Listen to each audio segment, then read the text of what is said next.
السلام عليكم ورحمة الله وبركاته. نحمده ونصلي على رسوله الكريم أما بعد. கண்ணியத்திற்குரிய சகோதர பெரியோர்களே, நல்லவர்களே, அல்லாஹ்வின் பேரருளால் 22ஆம் இரவினுடைய தராவியை பூர்த்தி செய்துவிட்டு நாம் இருக்கிறோம்.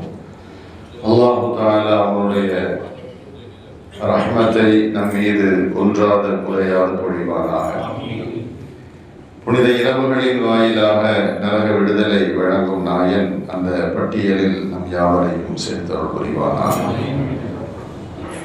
நோயில்லா வாழ்வும் குறைவில்லா செல்வத்தையும் அல்லாஹ் நம் யாவருக்கும் தந்தருள் புரிவானாக. கண்ணியத்திற்குரிய நல்லவர்களே, உதவு செய்வதை பற்றி சில தகவல்கள் நாம் தெரிந்து கொள்ள வேண்டும். அதனுடைய மேன்மை, அதனுடைய சிறப்பு. உது என்று சொன்னால் ஏதோ கை கால் மூச்சியை கழுவிட்டு வர்றது அப்படின்னு நம்ம நினைக்கிறோம். நம்ம பாஷையில் கையை கழுவுறது, காலை கழுவுறது, முகத்தை கழுவுறது, இது போல உள்ள ஒரு செயல்தான் என்று நாம் கருதுகிறோம். ஆனால் இஸ்லாமிய பார்வையில் உது என்பது ஒரு இபாதத், ஒரு வணக்கமாக கொள்ளப்படுகிறது. சுத்தமாக இருப்பது, ஸல்லல்லாஹு அலைஹி வஸல்லம் சொன்னார்கள், சுத்தமாக இருப்பது ஈமானில் பாதி என்று சொன்னார்கள். அப்ப இந்த சுத்தத்தில் கட்டுப்பட்டதுதான் இந்த வுது என்று சொல்லப்படுகிற இந்த அமல். எவர் வுதுவை பரிபூர்ணமாக செய்வாரோ, ஸல்லல்லாஹு அலைஹி வஸல்லம் சொல்றாங்க, வுதுவை பரிபூர்ணமாக செய்தால் இன்னமின் உம்மதி யுதஊன யௌமல் கியாமத்தி குர்ரம் முஹஜ்ஜலீன மின் ஆதாரில் வுதுஇ.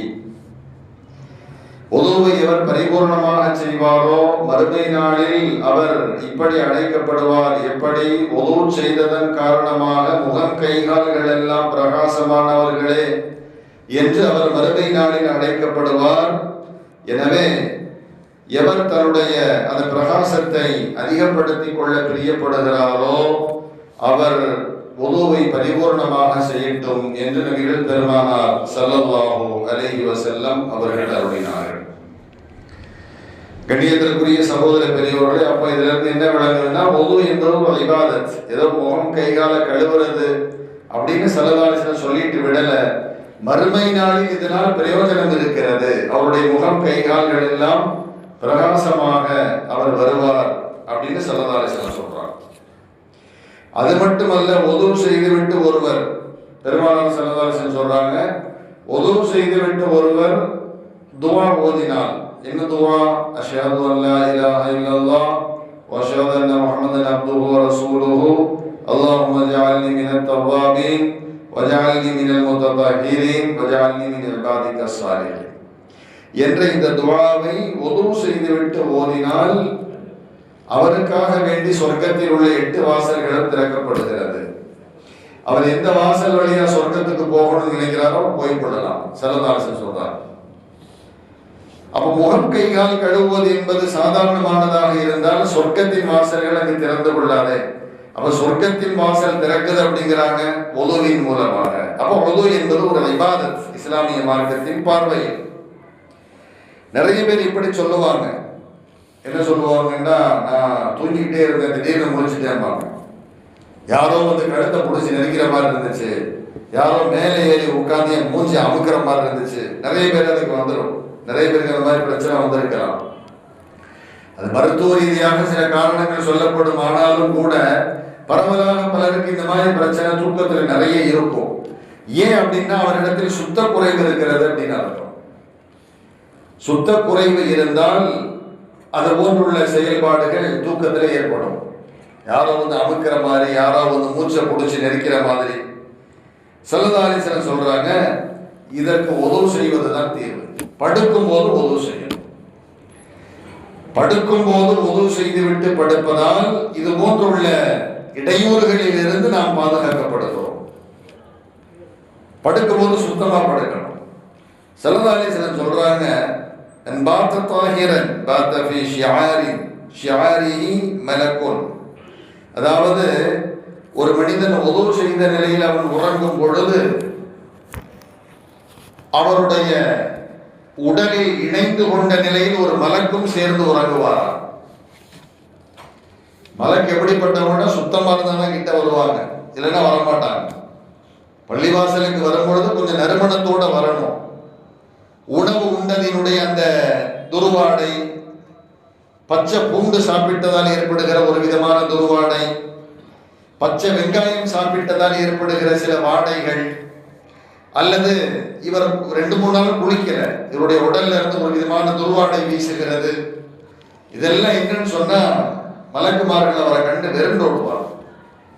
அதனாலதான் ஸல்லல்லாஹு அலைஹி வஸல்லம் சொன்னாங்க, இந்த மாதிரி ஒரு தீய வாடையோடு பள்ளிக்கு வரக்கூடாது, கொஞ்சம் சுத்தமா பரிசுத்தமான நிலையில் அவர் பள்ளிக்கு வர வேண்டும்.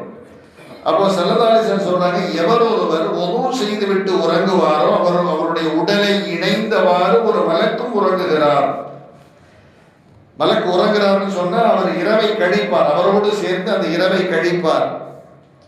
ஏன் அவரோட சேர்ந்து இந்த மலக்கு இரவு கழிக்கிறார்னு அவருக்கு பாதுகாப்பு கொடுக்கிறார்னு அர்த்தம். பாதுகாப்பு கொடுக்கிறார்.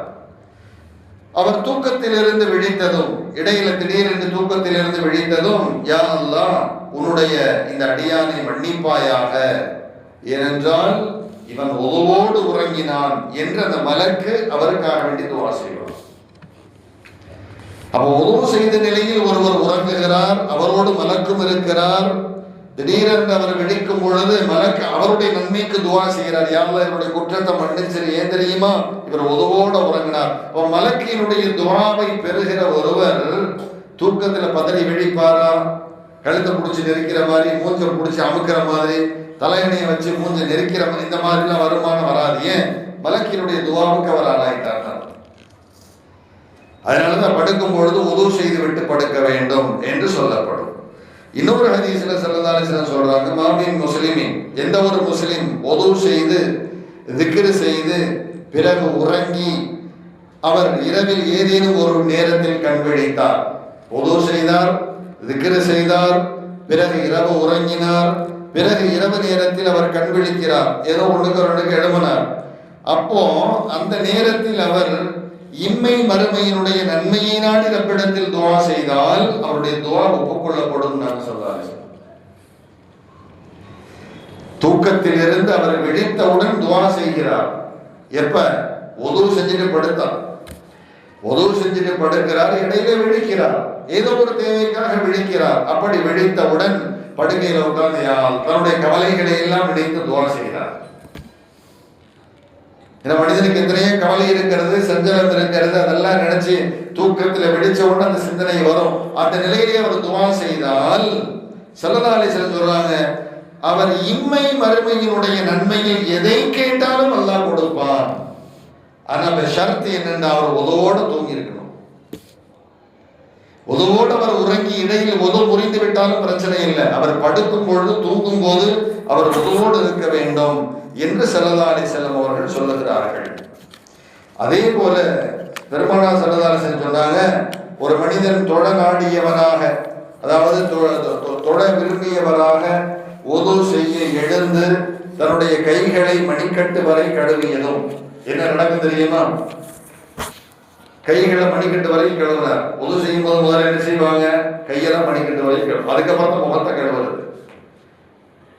அப்ப கையை மணிக்கட்டு வரைக்கும் கழுவின உடனேயே அவருடைய உள்ளங்கைகளினுடைய பாவங்கள் எல்லாம் தண்ணீரினுடைய முதல் சொட்டோடு வெளியேறி விடுகிறது அப்படின்னா. பிறகு அவர் வாய் கொப்பளிக்கிறார், நாசிக்கு தண்ணீர் செலுத்துகிறார், அதை நன்றாக சுத்தம் செய்கிறார். இதெல்லாம் சுத்தம் செஞ்சு முடிச்ச உடனே அவருடைய நாவு, அவருடைய உதடுகள் வழியாக முகம் சம்பந்தப்பட்ட எல்லா குற்றங்களும் வெளியே போகிறது, அந்த தண்ணீரோடு சேர்த்து சென்று விடுகிறது. அதே போல அவர் முகத்தை கழுவியதும் அவருடைய காது கண்களின் வாயிலாக அந்த பாவங்கள் வெளியேறுகிறது. அடுத்தவர் கையை முழங்கை வரைக்கும் கழுவியதும், இது கதை இல்லை, சரதாசன் சொல்றாங்க, பெருமானார் சொல்றாங்க. அவருடைய கைகளை முழங்கை வரைக்கும் கழுவியவுடன் கால்களை கரண்டை வரைக்கும் கழுவியதும் என்ன நடக்கும்? அன்று பிறந்த பாலகனை போன்று குற்றமற்றவராக பரிசுத்தமானவராக அவர் மாறிவிடுகிறார் என்று பெருமானார் ஸல்லல்லாஹு அலைஹி வஸல்லம் அவர்கள் சொல்லிவிட்டு இவர் எல்லா குற்றங்களில் இருந்தும் தூய்மையானவராக மாறிவிடுகிறார் என்றும் சொன்னார்கள். பிறகு فَإِذَا قَامَ إِلَى الصَّلَاةِ رَفَعَ اللَّهُ بِهَا دَرَجَتَهُ சொல்றாங்க. அதுக்கு பிறகு அவர் தொட நின்றதும், இதெல்லாம் செஞ்ச பிறகு தானே தொட முடியும். உது செஞ்சிட்டார், உது செய்த பிறகு அவர் தொட நிற்கிறார் நின்றதும் அவருடைய தொழுகையில் அல்லாஹ் தஆலா அவருடைய அந்தஸ்தை உயர்த்துகிறார். தொழுதால் அவருடைய அந்தஸ்து உயரும். சரி, ஒருவேளை அவர் உது செய்து விட்டு தொடவில்லை, கொஞ்ச நேரம் கழிச்சு தொடலான்னு சொல்லி உட்கார்ந்துட்டார், அல்லது வெறுமனை உது மட்டும் செஞ்சார், தொழுகைக்காக அல்ல, வெறுமனை உது செஞ்சு உட்கார்ந்துருக்காருன்னு, அவர் உது செய்த நிலையில் சும்மா அமர்ந்திருந்தாலும் கூட அவர் பாவத்திலிருந்து சுத்தமானவராகவே அமர்ந்திருப்பார். ஒருவேளை அந்த நிலையில ரூபு போயிருச்சுட்டா மலக்குமார்கள் சந்தோஷமா கொண்டு போவாங்க.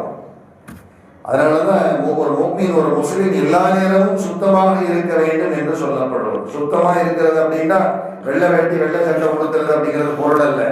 என் மார்க்கம் எப்படி சுத்தமாக இருக்க வேண்டும் என்று சொன்னதோ அந்த முறைப்படி சிறுநீர் கழித்து சுத்தம் செய்யணும்.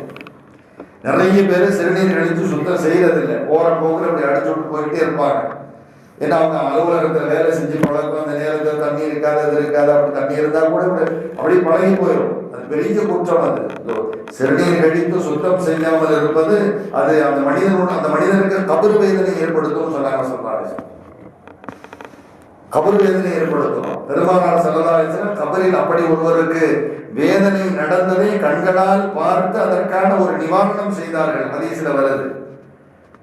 அப்படியே ஒட்டகத்துல வராங்க, ஒட்டகம் ஒரு இடத்துல மிரண்டு செய்யணும்னு இறங்கி பார்த்தாங்க, கபர்ல உள்ளவர் வேதனை செய்யப்படுறார். என்ன காரணமாக வேதனை செய்யப்படுறாருன்னா அவர் சிறுநீர் கழித்து சுத்தம் செய்யவில்லை. ஸல்லல்லாஹு அலைஹி வஸல்லம் என்ன செஞ்சாங்க, ஒரு மரத்தினுடைய பச்சை கிளையை ஒடித்து அந்த கபரினுடைய தலைமாட்டில் சொருகி வைத்து விட்டு வந்தார்கள். ஸல்லல்லாஹு அலைஹி வஸல்லம் சஹாபாக்கள் கேட்டாங்க, நாயகமே ஏன் இப்படி செஞ்சீங்க? அந்த பச்சை மட்டை காயும் வரைக்கும் அது ரப்பை திக்ர் செய்து கொண்டே இருக்கும். அந்த திக்ரினுடைய நன்மையின் காரணமாக அந்த கபருவாசி சிறுநீர் கழித்து சுத்தம் செய்யாம வேதனை செய்யப்படுறாருல, அந்த கபருவாசியினுடைய வேதனை குறைக்கப்படலாம் அப்படின்னாங்க. குறைக்கப்படலாம், அவ்வளவுதான். கண்ணியத்திற்குரிய சகோதர பெரியவர்களே, அப்ப சுத்தமாக இருப்பது ஸல்லல்லாஹு அலைஹி வஸல்லம் ஈமானில் பாதி அப்படின்ட்டாங்க. உலகத்தில் எத்தனையோ தலைவர்கள் வந்து சென்றார்கள். உலகத்தில் எத்தனையோ தலைவர்கள் எதையோ மேடை போட்டு சொல்லிட்டு போயிருக்கிறாங்க. ஆனா ஒரு மனுஷன் எப்படி சுத்தமா இருக்குங்கிறது சொன்னதே இல்லை எந்த தலைவரும். சோப்பு போட்டு குளிக்கிறத வேணா பேசியிருப்பாங்க, அல்லது நீ குளிக்காம கூட இரு, வெளியே போகும்போது நல்லா ட்ரெஸ் பண்ணிட்டு போன வேணா சொல்லியிருப்பாங்க, வெளியே போகும்போது நீ அத்தர் பூசிட்டு போன வேணா சொல்லியிருப்பாங்களே தவிர ஒரு மனிதன் தண்ணீரை கொண்டு எப்படி சுத்தம் செய்ய வேண்டும், எப்படி செய்தால் அவன் சுத்தமாக கருதப்படுவான் என்ற துல்லியமான ஒரு சுத்த அமைப்பை ஸல்லல்லாஹு அலைஹி வஸல்லம் அவர்களை தவிர எந்த ஒரு தலைவனும் சொன்னதே கிடையாது. கண்ணியத்திற்குரிய சகோதர பெரியோர்களே, சுத்தம் என்பதை பெருமானார் ஸல்லல்லாஹு அலைஹி வஸல்லம் அவர்கள் ஒவ்வொரு முஸ்லிமும் ஒரு நாளைக்கு 5 நேரம் சுத்தம் செய்யணும்னாங்க. 5 நேரம் சுத்தம் இந்த உதவு செய்யறது. சரி, இந்த உதவு பரிபூர்ணமாக ஆக வேண்டும் என்றால் அதற்கு முன்னதாக 1க்கு 2க்கு போய் சுத்தம் செய்யணும். 1க்கு 2க்கு போய் எப்படி சுத்தம் செய்யறது அப்படிங்கிறது ஸல்லல்லாஹு அலைஹி வஸல்லம் சொல்லி கொடுத்தாங்க. கழிவறைக்குள்ள போற முறையும் சொல்லி கொடுத்தாங்க. எப்படி கழிவறைக்குள்ள போகணும், டாய்லெட் அங்க இருக்குதுன்னு சொன்னா இங்கேயே அதற்கான ஒரு துவா இருக்கிறது. அல்லாஹும்ம இன்னி அஊது பிக மினல் ஹுபூதி வல் ஹபாயிஸ். யா அல்லாஹ், ஆண் பெண் ஷைத்தானுடைய தொல்லையிலிருந்து நீ பாதுகாப்பாயாக. கழிவறை என்பது ஷைத்தான் இருக்கும் இடம். அதனால கழிவறையில் வழுகி விழுந்து இறந்து போகக்கூடாது, அது ஒரு மோசமான மரணம்னு சொல்லப்படும். அதனால அந்த உள்ள ஷைத்தான் நமக்கு இடையூறு செய்யக்கூடாதுங்கிறதுனால அவர் என்ன செய்யறார், இந்த மாதிரி துவா செஞ்சுட்டு உள்ள போய் உட்கார்ந்து துவா செய்யக்கூடாது, வெளியே துவா செஞ்சு போயிட்டு இருக்க உள்ள போகணும். அதுக்காக வேண்டி கையை வந்து செய்யக்கூடாது, போக நடந்துகிட்டே துவா செஞ்சு உள்ள போயிடும். பிறகு உள்ள போய் இல்லை வேலையை முடிஞ்சுட்டு சுத்தம் பண்ணிட்டு பிறகு வெளியே வந்த உடனே யா அல்லாஹ் என்னை நீ சுத்தமாக்கினாய், எனக்கு இடையூறு தருகிற பொருளை என்னிலிருந்து அகற்றி என்னை சுத்தப்படுத்தினாய் அப்படின்னு துவா செய்யுங்கிறான் ஸல்லல்லாஹு அலைஹி வஸல்லம். அல்ஹம்துலில்லாஹி அல்லதி அஸ்ஹப அன்னி அல்-அஸா வ ஆஃபானி. எனக்கு இடையூறு தருகிற கழிவை விட்டு என்னை பரிசுத்தப்படுத்திய உனக்கே எல்லா புகழும் அப்படிங்கிற துவாவை செய்யுங்கன்றாங்க. இப்ப நாம கேட்போம், அல்லாஹ் வந்தா எனக்கு சுத்தம் பண்ணா, ஸல்லல்லாஹு அலைஹி வஸல்லம் நீ தான் சுத்தம் பண்ண யா அல்லாஹ்னு சொல்லி தர்றாங்களே. உண்மையிலே சுத்தம் செய்யக்கூடிய ஆற்றலை அல்லாஹ் தான் கொடுத்தான். அல்லாஹ் சுத்தம் செய்யக்கூடிய அவனுக்கு கருணை காட்டவில்லை என்ன நமக்கு சுத்தமும் செய்ய தெரியாது. அப்ப அல்லாஹ் தான் சுத்தப்படுத்துறான். கண்ணியத்திற்குரிய சகோதரர் இப்படிலாம் சுத்தம் செய்யணுன்றாங்க. எப்படி சுத்தம் செய்யணும் அதை நான் விரிவா சொன்னேன். இப்ப சின்ன பிள்ளைங்களாம் இருக்காங்க. அந்த மாதிரி சுத்தங்களை பேணுவது, சுத்தத்துல நிறைய விஷயம் இருக்குது. அதை நீங்க என்ன செய்யணும், ஆலிமை தனியாக நீங்கள் கேட்டு தெரிந்து கொள்ள வேண்டிய.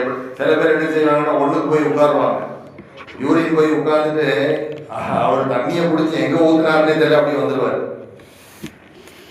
சரன்னு தண்ணியை திறந்து விடுவார், போய் உட்கார்ந்துருவார். சில பேர் உட்காரும் போது அல்லான்னு போய் உட்காருவாங்க. அங்க போய் தான் பெருசா அல்லான்னு சொல்லுவார். உட்காரும் போது எந்த இடத்துல அல்லாஹ் யூஸ் பண்ணக்கூடாதோ அங்க போய் அல்லான்னு சொல்லிட்டு உட்காருவார். எழுப்பும்போது அல்லாஹ் சொல்லி எழுப்புவார். ஏன்னா எழுத முடியல, அந்த இடத்துல அல்லாஹ் சொல்லவே கூடாதுங்க. ஏன்னா அது அசுத்தமான இடம். அதனாலதான் உள்ள போறதுக்கு முன்னாலே துவா செஞ்சுட்டு போகணும். ஏன் உள்ள போய் துவா செய்யக்கூடாது? ஏன்னா அல்லாஹ்வுடைய வார்த்தை வருது, அல்லாஹ்ட்ட நம்ம துவா செய்யறோம் அப்படிங்கிறதுனால. அப்ப போய் உட்கார்ந்து என்ன செய்வாங்கன்னா தண்ணியை திருப்பி விடுவார், அது சர்ன்னு சவுண்டு கேட்கும்.